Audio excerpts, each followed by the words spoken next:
Hello students. मैंने last audio clip में आपको माइक्रो और मैक्रो इकोनॉमिक्स के बीच में डिफरेंस बताया था।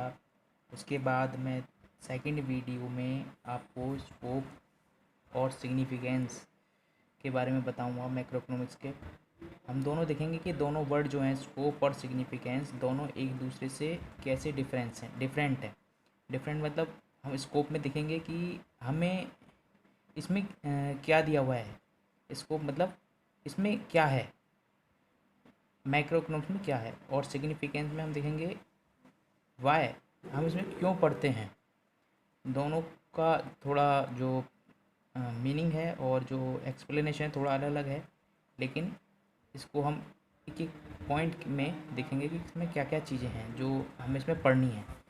पहले बात करते हैं स्कोप की कि इसमें क्या है जो हमें पढ़ना है।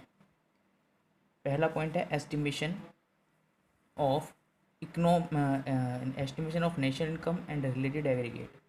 तो इसमें ये होता है कि फर्स्ट पॉइंट में हम देखते हैं कि नेशनल इनकम किस तरीके से एग्रीगेट की जाती है और उसके क्या क्या कंपोनेंट हैं। ठीक है। सेकंड पॉइंट आता है थ्योरी ऑफ एम्प्लॉयमेंट। दूसरा पॉइंट में थ्योरी ऑफ एम्प्लॉयमेंट में मैंने आपको बताया था कि जो मैक्रो इकोनॉमिक्स पूरी मैक्रोइकॉनॉमिक्स में हम क्या करते हैं, पूरी इकोनॉमी को हम जो मैक्रो इकोनॉमिक्स होती है पूरी इकोनॉमी पर पड़ती है। यानी इसका जो इसका जो लेवल होता है वो पूरा होल होता है, होल लेवल होता है। यानी इसकी जो इसको बोल सकते हैं कि इसका मतलब पूरे लेवल पर पढ़ना होता है, होल लेवल पर पढ़ना होता है। तो हम इसमें एम्प्लॉयमेंट को हम होल लेवल पर देखेंगे, ना कि इंडिविजुअल लेवल पर। और हम इसमें ये देखेंगे कि एम्प्लॉयमेंट की प्रॉब्लम्स है क्या है, क्यों एम्प्लॉयमेंट अपॉर्चुनिटी कम है, उस पर हमें क्या क्या चीज़ करनी चाहिए। ठीक है। नंबर थर्ड पॉइंट है थ्योरी ऑफ मनी। तीसरे पॉइंट में जो है वो है थ्योरी ऑफ मनी। जब मैं मनी की बात करता हूँ तो सीधा साधा एक कंसेप्ट आता है, RBI and credit creation.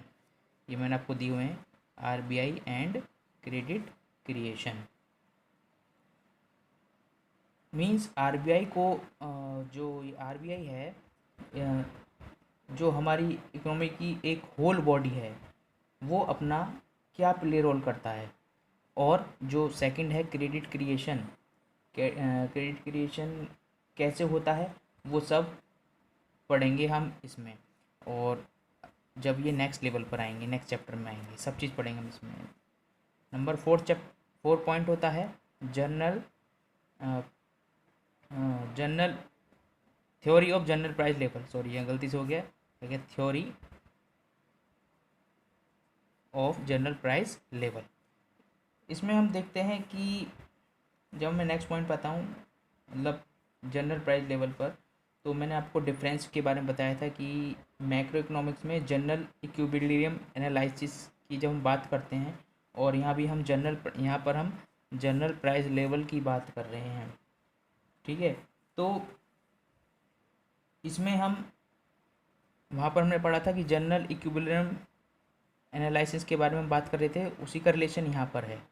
Differentiation में जो हमने जनरल इक्विलिब्रियम एनालिसिस पढ़ा था और यहाँ पर theory of general price level है, तो उसका रिलेशन यहाँ पर है जनरल प्राइस लेवल पर। और इसमें हम इसके साथ साथ दो चीज़ और पढ़ते हैं, इन्फ्लेशनरी गैप और डिफ्लेशनरी गैप। यानी हम यहाँ पढ़ रहे हैं कि इसमें क्या क्या चीज़ें हैं जो हमको पढ़नी है। ठीक है। लास्ट पॉइंट आता है role of government. Role of government में मैंने आपको डिफरेंस में बताया कि इकोनॉमिक डिसीजन कौन लेता है। बड़ी बड़ी बॉडीज़ जैसे आरबीआई हैं, सेबी हैं, तो इसमें गवर्नमेंट का रोल होता है कि वो सोशल वेलफेयर के लिए क्या क्या स्कीम या पॉलिसी बनाते हैं। ये होते हैं आपके स्कोप। अब हम बात करते हैं सिग्निफिकेंस की। सिग्निफिकेंस क्या होते हैं? सिग्निफिकेंस जैसे कि मैंने अभी आपको बताया था कि स्कोप में हमें क्या क्या पढ़ना है। अब हम इसमें देखेंगे सिग्निफिकेंस का मतलब होता है क्यों पढ़ना है, या हम क्यों पढ़ें, क्या क्या चीज़ें हमको पढ़नी हैं। तो मैक्रो इकोनॉमिक्स में देखेंगे कि हमें क्यों क्यों पढ़नी होती हैं चीज़ें, इनसे क्या हमें मिलता है पढ़ने से। तो सबसे पहले पॉइंट की बात करेंगे, deep description of the economy. यानी इसमें हम कह सकते हैं कि हम मैक्रोइकॉनॉमिक्स को क्यों पढ़ रहे हैं, और इसमें हमें ये सब, इन सब में हमें इनका आंसर मिलेगा हम क्यों पढ़ते हैं। ठीक है, और वो आंसर क्या क्या है। पहला पॉइंट है deep description of the economy, यानी पहले पॉइंट में deep description of the economy में हमारी जो डेफिनेशन थी, जो हमने बताई थी तुमको, ये उससे मिलता जुलता है, यानी उससे ड्राइव्ड हो रहा है। और जैसे कि हम इकोनॉमी को कैसे पढ़ते हैं लार्ज लेवल पर, तो हमें इकोनॉमी का जो डिस्क्रिप्शन होगा वो कैसे मिलती है, बिल्कुल डीप डिस्क्रिप्शन में मिलती है। जब हम किसी भी इकोनॉमी के बारे में डिस्क्रिप्शन एग्रीगेट करेंगे तो हमें उसमें डीप डिस्क्रिप्शन मिलता है। ठीक है, second point, road map of growth and development. दूसरे पॉइंट में ये road map of growth and development, जहाँ पर गवर्नमेंट का रोल आ गया, तो उसको हम किससे रिलेट करेंगे, ग्रोथ एंड डेवलपमेंट से।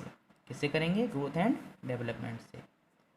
थर्ड पॉइंट में इकोनॉमिक स्टेबिलिटी, यानी ये सब जितने भी पॉइंट हैं ये सब आपस में इंटर रिलेट हैं। कौन से, deep description of the economy, road map end of growth and development, और जो इकोनॉमिक स्टेबिलिटी है ये सब इनसे इंटर रिलेट हैं। यानी इकोनॉमिक स्टेबिलिटी, ये सारे पॉइंट आपस में क्या हैं, इंटर रिलेट हैं। नंबर फोर्थ पॉइंट आता है, नेक्स्ट पॉइंट बीओपी, यानी नेक्स्ट पॉइंट है आपका बीओपी स्टेटस। बीओपी स्टेटस, इसमें इसका मतलब बैलेंस ऑफ पेमेंट है।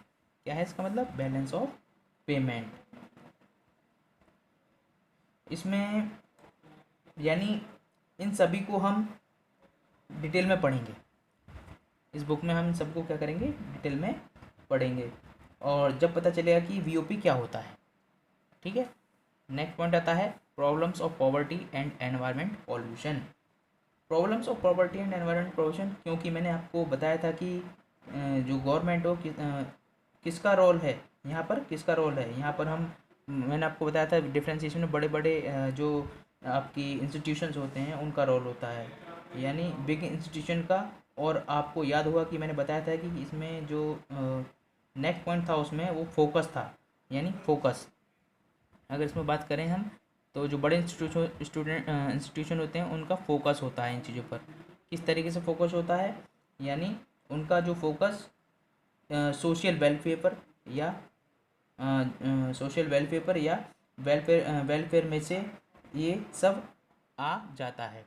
ठीक है, ये सब इसमें सोशल वेलफेयर में से सब आ जाता है। उनका फोकस, जो बड़े इंस्टीट्यूशन है उनका फोकस इन्हीं चीज़ पर होता है कि पॉवर्टी को किस तरीके से रिमूव किया जाए, या फिर जो एनवायरनमेंट पॉल्यूशन है उसको किस तरीके से डेवलप किया जाए, उसको कैसे कैसे क्लियर किया जाए।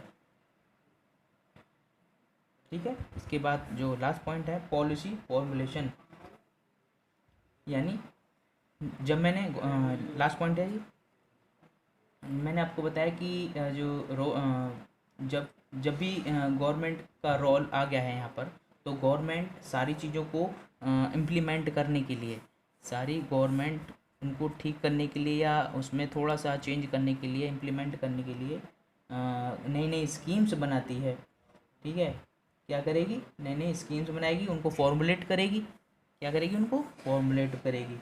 इसी तरीके से जो हमारा सिग्निफिकेंस है ये हमें पता चल गया है, और सभी बच्चे इन सब चीज़ को पहले समझेंगे। और मैं आपको इसके बाद जो मैंने आपको ये पॉइंट्स बताए हैं इनके सारे आपको जितने भी बुक में से, एक बुक में से सारा डिटेल में आपको सेंड करूँगा, और वो सब आपको नोटबुक में करके मुझे बताना है। जिसको जो समझ में ना आए वो मेरे को पर्सनली मैसेज करके बता सकते हैं।